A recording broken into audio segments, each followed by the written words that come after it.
Hello everyone, welcome to my channel. Thanksgiving was supposed to be warm, loud, full of laughter and the smell of roasted turkey. Instead, I remember the silence. The kind that burns. My grandfather stood at the head of the table, a man worth billions. A man I had only ever seen in control with a dark bruise blooming beneath his eye. Every guest froze. My mother smirked, swirling her wine. "He got what he deserved," she said. "Dad taught him a lesson." My father grinned, proud of the violence everyone pretended not to see. I felt my stomach twist. Something was wrong, terribly wrong. Then Grandpa reached into his coat and pulled out a black envelope. He didn't look at me. He looked at my mother. When he handed it to her, her smile vanished. Color drained from her face. And for the first time in my life, I saw fear in her eyes. I could feel every eye flick between my mother, my father, and the black envelope resting in her manicured hands. The tension in the room was so sharp it could have sliced through the silverware. Grandpa didn't sit down. He just stood there, cane in hand, eyes steady on my parents like a man watching his own house burn down. My mom laughed awkwardly, trying to regain control. "Dad, please, this isn't funny. Everyone's watching." "I know," Grandpa said softly. "That's the point." I caught my father's glance cold, annoyed. He hated when Grandpa talked in riddles. "What's this about?" he asked. "You're making everyone uncomfortable." Grandpa ignored him. "Thanksgiving is about gratitude, isn't it?" His tone was calm, almost gentle. "But it's hard to be thankful when the people you love are the ones who hurt you most." "I'm stare, buddy, into that why." The guests shifted in their seats. My mother's smile cracked. I stared at the bruise again, dark and swollen, right below his eye. That wasn't from age or clumsiness. That was from a fist. My throat tightened. "Grandpa," I whispered, "who did that to you?" He turned his gaze toward my father, and the room seemed to stop breathing. "Ask him," Grandpa said. My mother shot up from her chair. "That's enough!" But Grandpa's voice cut through her like thunder. "No, Rachel. It's finally enough." My father's jaw tensed, but he didn't deny it. Not even once. I didn't understand everything yet, but I knew, deep down, that whatever was inside that black envelope wasn't just going to change the night. It was going to destroy the family I thought I knew. 3 days before Thanksgiving, the house already smelled like tension. Mom was pacing in the hallway, her phone glued to her ear, whispering words like shares, trust fund, and transfer. I'd never seen her like that before, desperate, almost trembling. When she noticed me, she forced a smile. "Emma, sweetie, don't you have work to do?" I frowned. "Mom, are you arguing with Grandpa again?" She sighed, pretending to be exhausted.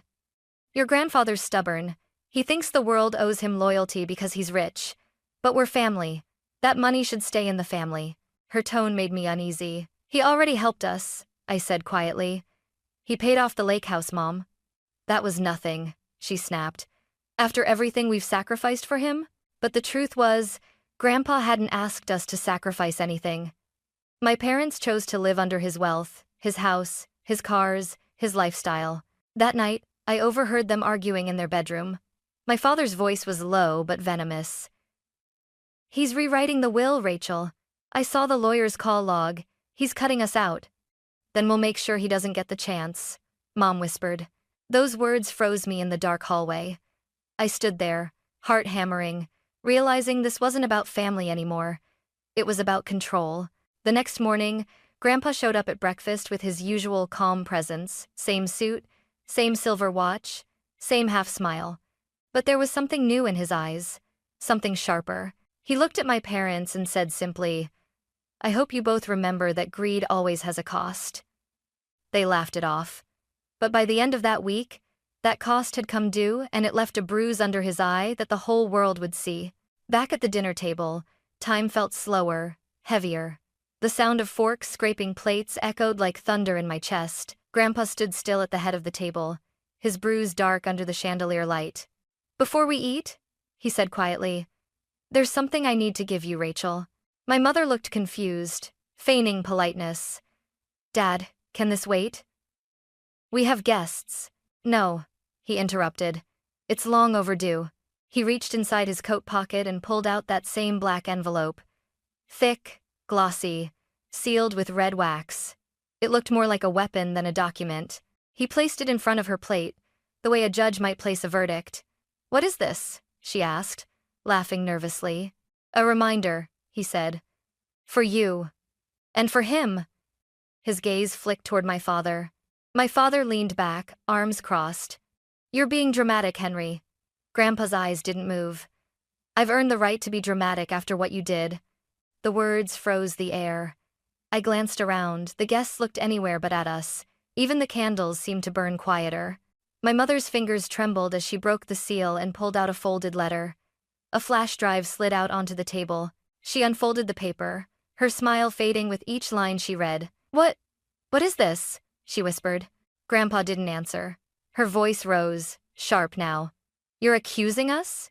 You think we're thieves?" "I don't think," Grandpa said. "I know." He tapped the flash drive. "That's your handwriting, Rachel, and your husband's voice. Recorded last Tuesday, outside my study." My father's grin vanished. The color drained from his face. Grandpa continued, calm but lethal. "You tried to take what wasn't yours. So now I'm taking something back." For a second, no one spoke. The only sound was my mother's shaky breathing. "What's on that drive?" I asked softly. Grandpa turned to me. "Proof, Emma. The kind of proof that ends a lie forever." I didn't understand then what he meant, but I saw it in his eyes. He wasn't there to expose them. He was there to end them. And that black envelope was just the beginning. After dinner, the house buzzed with whispers and fake smiles. Guests were pretending to chat, but everyone was waiting for the explosion. It came sooner than expected. Mom slammed the kitchen door behind her. The letter crumpled in her hand. "You really think you can humiliate me in front of everyone?" she hissed. Grandpa stood near the counter, leaning on his cane, calm as a storm before it breaks. "I didn't humiliate you," he said. "You did that yourself." "You've always hated me," she snapped. "You made me beg for scraps while you lived like a king." "I gave you everything, Rachel," he replied. "A home, a future, opportunities you wasted chasing luxury instead of love." Her voice broke. "You don't know what it's like to live under your shadow." Grandpa's eyes hardened. "No, Rachel. You don't know what it's like to raise a daughter who would watch her husband hit her father." The words hit her harder than any slap could. I froze in the doorway, my heart pounding. "Mom, is that true?" She didn't answer. Her hand shook as she set the glass down on the counter. "He provoked us. Stop lying," Grandpa said quietly. "The bruise wasn't an accident. You were both there. Mark hit me when I refused to sign over my companies. You stood by and let him. I felt sick." "Dad did that?" "He said I needed to be taught respect," Grandpa continued. "He said you agreed." My mother's voice cracked. "He was angry. You were pushing him." "I was protecting my life's work," Grandpa shouted, for the first time losing composure. "You wanted to drain it dry." The silence after that felt infinite. I could hear the faint ticking of the grandfather clock, the shallow breaths of three people who no longer recognized one another. Mom finally whispered, "You're exaggerating. No one will believe you." Grandpa's lips curled into something between pity and warning. "I don't need them to. I already have proof. The black envelope wasn't just for show, it's my insurance." Then he turned to me, his voice soft again. "Emma, I didn't want you to see this side of them. But sometimes the only way to open someone's eyes is to let the truth burn." I looked at my mother, her face pale, her hands trembling, and realized that bruise under his eye wasn't just from violence. It was from betrayal. The kind that scars deeper than any wound. Grandpa straightened, the faintest tremor in his hand as he reached for his cane. "I've lived long enough to know one truth," he said quietly. "Money doesn't destroy people, it reveals them." He nodded toward me. "Emma, come here." I stepped closer, my heart pounding so hard I could barely breathe. His eyes, still bruised and weary, softened when they met mine. "You deserve to know what I've done." My mother crossed her arms, her voice dripping with contempt. "What now? Another lecture?" Grandpa didn't even glance her way. "That black envelope wasn't just proof of your crimes. It held my new will." The words hit like thunder. Mom blinked, confused. Your what?" "I've signed everything over," he continued. "The estate, the companies, every share I built from the ground up." She laughed bitterly. "To who? Don't tell me you're leaving it to charity." Grandpa smiled faintly. No. To Emma. The room went silent. My father's fork clattered onto his plate. What? My mother's voice cracked. You can't, she's a child. I'm 26, I said quietly. Grandpa's voice grew steadier. Old enough to understand integrity, young enough to rebuild what you destroyed. Mom's composure shattered. You're doing this to punish me. No, Grandpa said. I'm doing it to protect her from you. You stirred. It is not manager intended as the stand.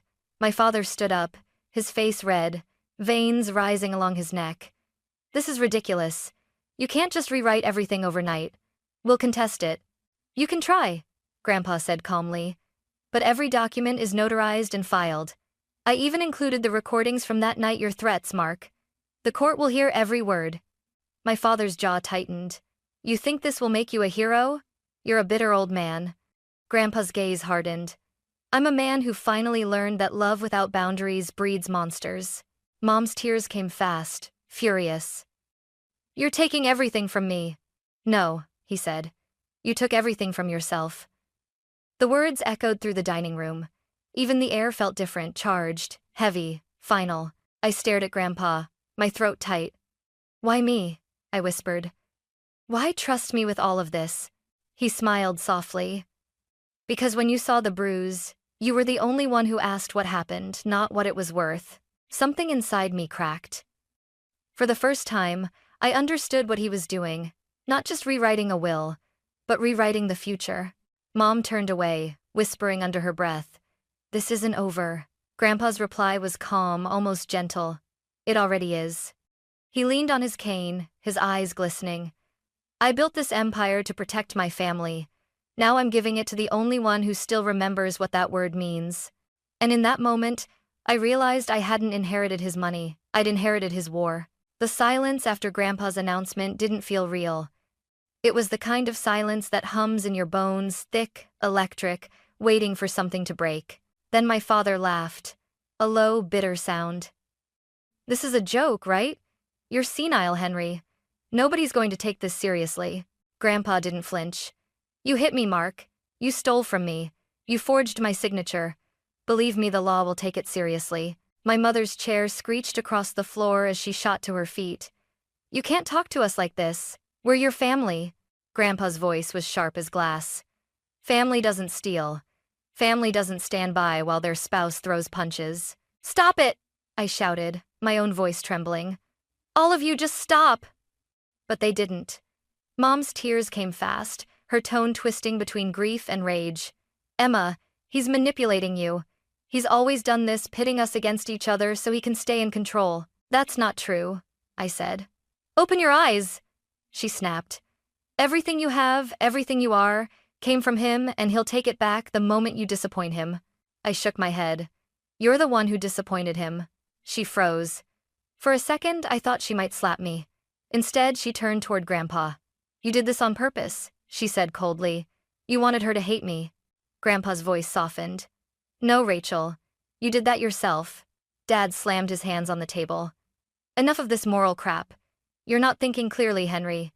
You've been confused for years." Grandpa met his glare, calm and steady. "The only thing I'm confused about is why I let you into my family in the first place." That did it. My father lunged forward, his chair toppling.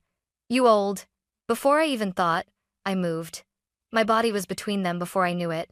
"Don't you dare," I hissed. He froze, eyes wide, maybe from shock, maybe from the fact that his daughter was finally standing in his way. "Get out," I said quietly. "Excuse me?" "You heard me. Both of you. Leave."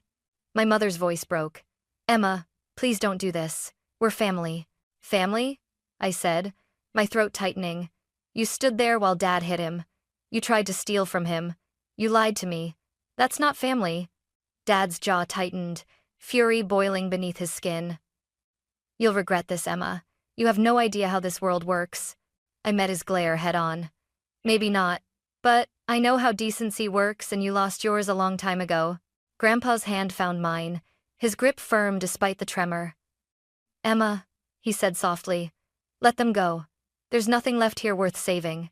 Mom sobbed, her mascara streaking down her face. "You'll regret this, Dad. You'll die alone, and she'll leave you just like everyone else. Grandpa didn't even raise his voice. I'd rather die alone than live surrounded by thieves. My father stormed out first, muttering curses under his breath. My mother lingered for one last, shaking glance at me. He's turned you against us, she whispered. I swallowed the ache in my throat. No, Mom. You did that the moment you chose money over love. The door slammed behind them. The echo hung in the air like an aftershock.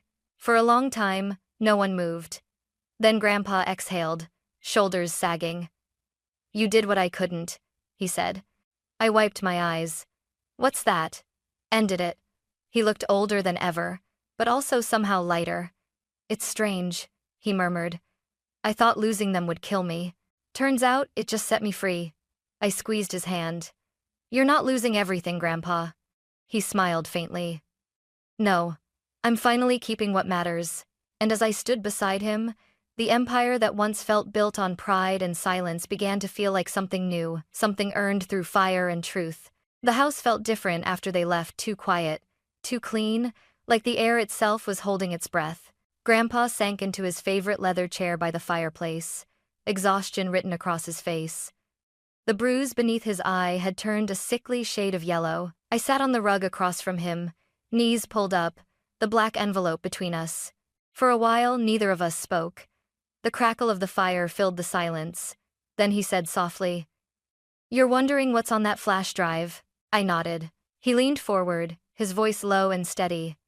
"Security footage. From last week. I installed hidden cameras in the study after your father demanded access to my accounts." He reached into his pocket and handed me a small USB stick, the same one from the dinner table. "I didn't want you to see it," he murmured, "but you deserve to know the truth." I hesitated before plugging it into the laptop on the coffee table. The screen flickered to life. At first, all I saw was the study bookshelves, the antique globe, the glow of lamplight. Then, the door burst open. My father's voice filled the speakers. "Sign it, Henry." Grandpa's voice was calm. I said, "No, Mark. You're pathetic," my father snarled. "You'd rather give your empire to a stranger than your own daughter." "She's not ready," Grandpa said quietly. "And you'll destroy everything I built." That's when it happened. My father's hand lashed out. A slap, a punch. The camera shook as Grandpa stumbled against the desk. Then Mom's voice entered the frame, cold and sharp. "Just do it, Dad. We're tired of waiting." I stopped the video, trembling. My stomach churned. "They actually—" "Yes," Grandpa said simply. "And the bruise you saw at dinner was the price I paid for saying no." My throat tightened. "Why didn't you go to the police?" He smiled sadly. "Because sometimes justice isn't about punishment. It's about exposure. Let them ruin themselves." He leaned back, eyes glinting in the firelight. "I needed them to show their true faces in front of you. And they did." I stared at him, torn between anger and heartbreak. "You recorded everything, changed your will, invited them tonight. You planned this." He nodded. "I've spent my life fixing other people's mistakes. Tonight, I corrected my own." For a moment, the only sound was the fire popping in the hearth. Then I whispered, "What happens now?" Grandpa gave a small, tired smile. "Now? We rebuild. You'll take over the companies slowly. I'll teach you what I know, and you'll teach me how to trust again." I reached for his hand, squeezing gently. "You don't have to do this alone." He looked at me, really looked at me for the first time in years. "Neither do you."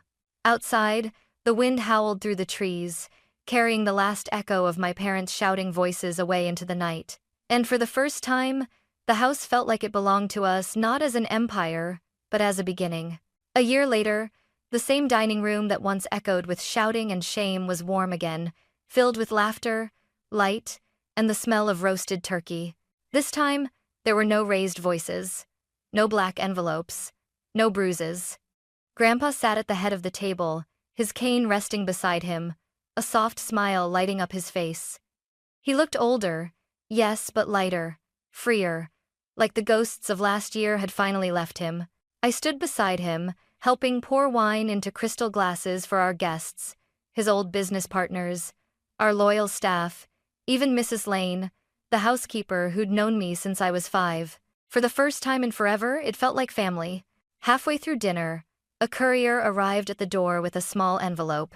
The handwriting on it froze me in place, my mother's. I hesitated before opening it. Inside was a short letter. Emma, I don't expect forgiveness. Your grandfather was right about us. We let greed blind us. I hope someday you'll see that I wasn't born cruel. I became that way trying to keep up with him. I'm sorry for what I allowed to happen that night. Take care of him. Mom. My hands trembled slightly as I folded the letter.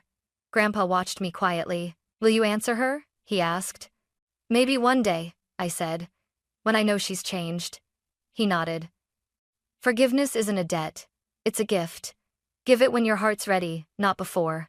The words settled deep inside me, warm, steady, true. Later that night, after the guests had gone, Grandpa and I sat together by the fireplace. He stared into the flames, the light flickering across his weathered face. You've done well, Emma, he said softly. The companies are growing again. You've kept our name clean. I just followed what you taught me, I said. He smiled. No, you didn't. You did better. You led with empathy, not fear. That's something I never managed to do. Outside, snow began to fall soft, slow, cleansing. I looked at him, this man who had been both the foundation and the storm of my life, and said, You were right, Grandpa. Money doesn't reveal who we are, it magnifies it. I just hope I've become someone worth magnifying. He chuckled, eyes glistening. You already have. And as we sat there, fire crackling, snow drifting beyond the windows, I realized something simple and profound. The real inheritance wasn't his empire. It was his lesson. That blood may make you related, but loyalty makes you family.